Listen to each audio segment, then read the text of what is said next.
familiar with the statistic that over 60% of Americans are either overweight or obese.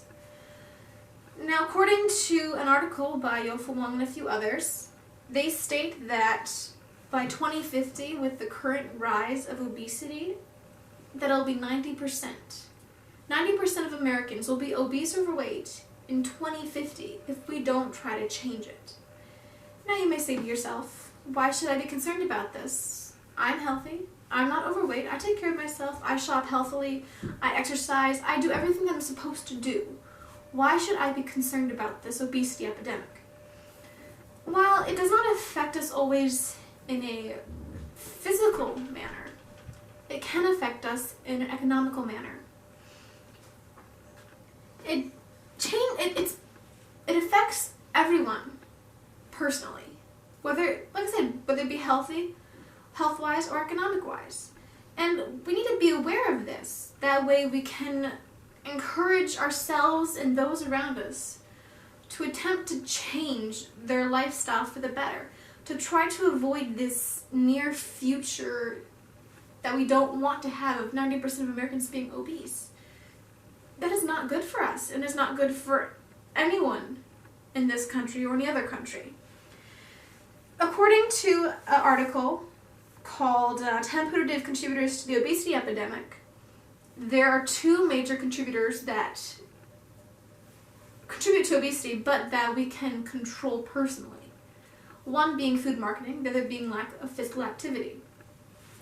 Now, food marketing, if you go to a restaurant, you usually get a plate, and typically most people, I would imagine, either eat the entire plate, most of it, or take some home, because in our minds we perhaps do not want it to be wasted, we don't like leftovers, or we just feel the need to clean off the plate to show our appreciation. Well, that's perhaps a good ideal. The issue with that is the portion sizes they give us in any food marketing restaurant or fast food place is usually double or triple the size of a normal portion size. Not even thinking about the health effects it is or how dangerous or unhealthy it is, but it affects how much we eat, which is not good for us. And again, according to the same article, it says that inexpensive food sources such as fast food, increased availability of vending machines with energy-dense items, increased use of high fructose corn syrup are also contributing factors to obesity. Now, vending machines are becoming much more popular, like fast food that's filling and gives you energy is also very common to go for because you don't have time or desire to find other healthy, energetic foods. Therefore, quick and easy, energy efficient are the best choices that we usually have in our day-to-day lives.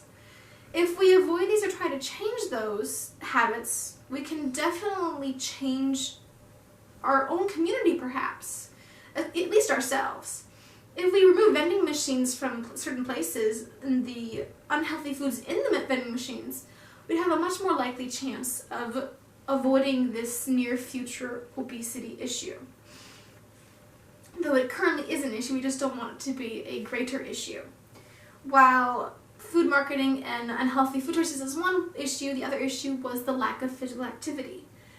I'm not saying that in the past 20 years we've become less active in our job lives or our day-to-day lives. It's just more so that we have become content to live a sedentary life. We have no need to go anywhere aside from perhaps home, a gas station, and work. And I say this saying that we can get everything we need from the internet, from the World Wide Web. We just go there, we order ourselves food, we can order ourselves clothing, we can order books or read books online, we can purchase videos or other such desirous things we want, and just have them delivered to us or just access it instantly through the internet. Now this makes us content with our sedentary lifestyle. And this contentness is not what we want nor desire. We need to try to change that and try to become more active. And therefore we must try to put aside our technology and become a more active community, or at least person ourselves, that we can hopefully change what the world is heading toward. And again, like all of this will start with ourselves first. We gotta have the desire to change ourselves, and then change those around us, and then to the community and further out. And when I say change, I don't mean that we're not already trying to be better. It's just that we should try to strive to help each other do better. Now, these are some popular contributors to obesity, but like I said, while it may not seem like it's personal to you, there is a personal effect of obesity still. Consider this. The health issues with obesity are type 2 diabetes, high blood pressure, high cholesterol, stroke, heart disease, early onset arthritis, respiratory issues, cancer, and eventually would lead to death. Death being the perhaps worst outcome of obesity. Again, you may say, but I'm not obese, I don't have these issues. But I will tell you this, whether you have them or not, these issues are addressed in hospitals. The hospitals have to find resources or pay for it somehow through the government or through the person, or perhaps through other resources like health insurance, which would perhaps be the government. Now, when we think about this, it's still like, how does this affect me? It affects you in this way. We have to pay more money to support the obese. More money has to go into it. The government has to fund more medical devices for obese patients, whether it be larger or certain particular items they need to deal with obesity. They have to get the money from somewhere. And this is usually from, like I said, health insurance, which tends to come from the government, and from the person's account. And you gotta think about this. Where does health insurance money come from? Where does the government get this money to pay for all of these health issues? And the thing is, they get it from taxes. They get it from the money they take from the companies who are paying for health insurance that you are putting money toward.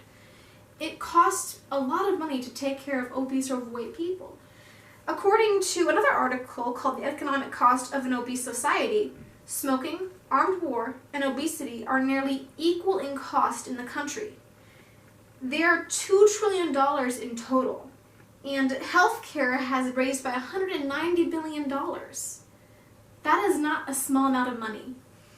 And not even just that. According to another article by David Kim and his colleague Basu, the cost of obesity for this country ranges from $227 to $7,269 per person.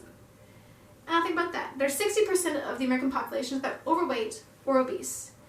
That means that 60% of this is either $227 to $7,269 of money is going toward those people. By 2050, that's going to be 90%. That is no small sum. And by this, that means that taxes get higher, insurances get higher. We lose more money to take care of those who are unable to take care of themselves.